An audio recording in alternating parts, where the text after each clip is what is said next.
मित्रांनो, pivot table एक्सेलमध्ये कशा रीतीने यूज केला जातो हे आज आपण आजच्या या लेक्चरमध्ये पाहणार आहोत.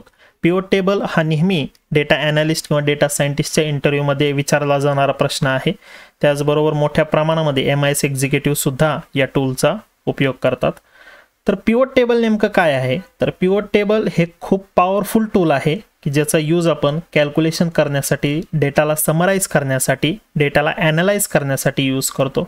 त्याचबरोबर आपण याच्यामध्ये डेटाचा जो ट्रेंड आहे किंवा त्याच्यामध्ये कोणते पॅटर्न्स आहेत हे सुद्धा आपण यामध्ये पाहू शकतो. चला तर मग आपण पिव्होट टेबल कशा रीतीने यूज करू शकतो हे पाहूया. तर इथे एक सॅम्पल डेटा सेट इथे दिलेला आहे ज्यामध्ये डेट्स आहेत, sales representative names, geography, product, revenue and margin अशी इन्फॉर्मेशन आपल्याकडे आहे. हेडर्समध्ये तुम्ही पाहू शकता. आता या सॅम्पल डेटा सेटवरती आपण पिव्होट टेबल यूज करणार आहोत. तर त्यासाठी तुम्हाला या टॅब्स जे आहेत वरच्या त्याच्यातल्या इन्सर्ट या टॅबमध्ये तुम्हाला अगोदर जायचं आहे. या इन्सर्ट टॅबमध्ये तुम्ही गेल्यानंतर तुम्हाला इथे पिव्होट टेबल नावाचं एक ऑप्शन दिसेल, त्यावरती आपल्याला क्लिक करायचं आहे. ज्यावेळी तुम्ही पिव्होट टेबलवरती क्लिक करता त्यावेळी ऑटोमॅटिकली तो डेटा जो आहे तो सिलेक्ट झालेला तुम्हाला दिसून येईल. आता इथे रेंज दिसत नाहीये, तर या पूर्ण जी टेबलची रेंज आहे त्याला टेबल 1 असं कन्सिडर केलेलं आहे. तर इथे आपण काहीही चेंज करणार नाही. तुम्ही ज्यावेळी इथे पाहता की choose where you want to pivot table report to be placed, म्हणजे तुम्हाला एका नव्या वर्कशीटमध्ये पिव्होट टेबल पाहिजे की याच एक्झिस्टिंग शीटमध्ये तुम्हाला पिव्होट टेबल पाहिजे हे इथं विचारलेलं आहे. तर नेहमी न्यू वर्कशीटमध्ये जर तुम्ही क्रिएट केलं तर एक चांगलं डेटा ॲनालिसिस करू शकता किंवा एक्झिस्टिंग वर्कशीटमध्ये सुद्धा तुम्ही करू शकता. बट नेहमी न्यू वर्कशीट क्रिएट केलेली कधी बरं पडतं. तर न्यू वर्कशीटमध्ये क्लिक करून तुम्ही ओकेवरती क्लिक करायचं आहे. ओकेवरती क्लिक केल्यानंतर तुम्हाला इथे दिसेल की पिव्होट टेबल जो आहे तो इथं क्रिएट झालेला आहे. आणि इथे तुम्ही पाहू शकता की तुमच्या डेटामध्ये ज्या हेडर्समध्ये जी नावं होती, जे कॉलम्सची नावं होती ती इथं सर्व नावं इथं तुम्हाला दिसतात. आता तुम्ही एक एक फील्ड जी आहे ती या एरियाजमध्ये सिलेक्ट करून त्यानुसार तुम्ही डेटा ॲनालाइज करू शकता.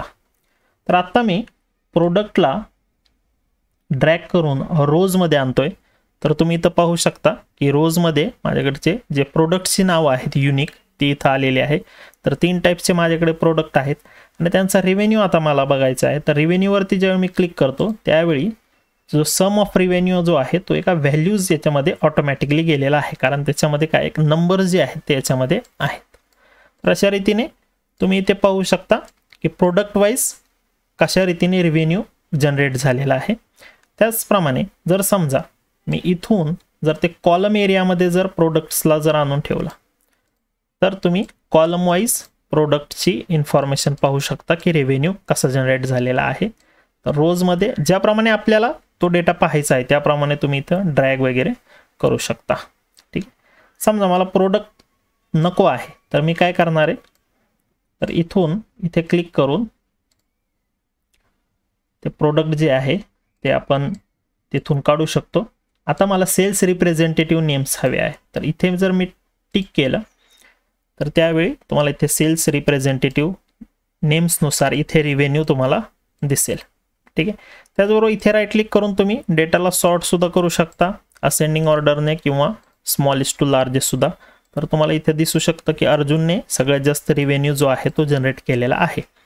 आता इथे तुम्ही अजून एक फील्ड तुम्ही इथं अजून एक एरिया तुम्ही पाहताल की फिल्टर नावाचा आहे. तर फिल्टर काय करतं, जर समजा माझ्याकडे जॉग्राफी पण आहे, तर जॉग्राफी जर मी फिल्टरमध्ये जर ठेवली तर जॉग्राफी वाईज सुद्धा मी या डेटाला ॲनालाइज करू शकतो की जसं एशियामध्ये नेमकं काय झालेलं आहे की एशियामध्ये बॉब नावाचे सेल्स रिप्रेझेंटेटिव्हने किती सेल्स केलेले आहे, किती रेव्हेन्यू जनरेट केलेला आहे हे सुद्धा मी इथं जॉग्राफी वाईज सुद्धा इथे मी पाहू शकतो. त्याचबरोबर समजा मी जॉग्राफीला जर कॉलममध्ये जर ठेवलं तर एका क्रॉस टॅब्युलेशन फॉर्मॅटमध्ये सुद्धा मी या डेटाला पाहू शकतो की जॉग्राफी वाईज माझी सेल्स जी आहे ती कशी झालेली आहे. तर अशा प्रकारे पिव्होट टेबल जे आहे ते तुम्हाला समजलं असेल की किती पॉवरफुल टूल आहे की ज्याचा यूज करून आपण पूर्ण डेटाला एकाच वेळी पाहू शकतो, त्या डेटाला डिस्क्राईब करू शकतो आणि त्या डेटाला ॲनालाइज सुद्धा करू शकतो. ठीक आहे, तर नक्कीच पिवट टेबलचा यूज तुम्ही तुमच्या डेटा ॲनालिसिस करण्यामध्ये करा आणि तुमचा वेळ वाचेल आणि त्याचबरोबर डेटा ॲनालिस्टच्या इंटरव्ह्यूमध्ये सुद्धा तुम्हाला याची नेहमीच मदत होईल.